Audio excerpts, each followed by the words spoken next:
In this guide, we're going over how you can reset a Roku remote without a pairing button. Before we do get into this guide, make sure to like the video and subscribe to the channel with all notifications on. It really does help the channel and lets us know that you want more content like this. We'd greatly appreciate it, and if at any point throughout this guide you did have any questions, just ask them down in the comment section below and we could help you out further. I'm going to be doing my best to reply to every single comment down there.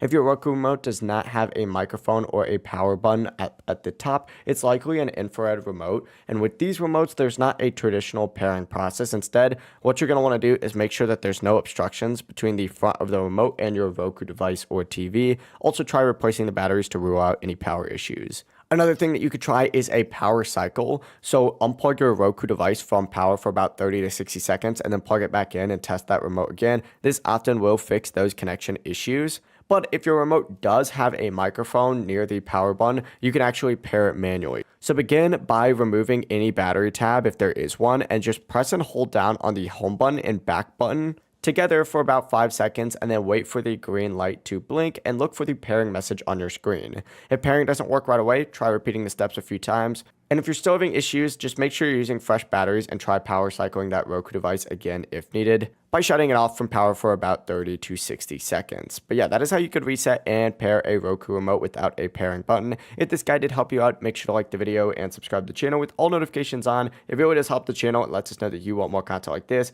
We'd greatly appreciate it. And if at any point throughout this guide you did have any questions, just ask them down in the comment section below and we could help you out further. I'm going to be doing my best to reply to every single comment down there. Have a great rest of your day though. Peace.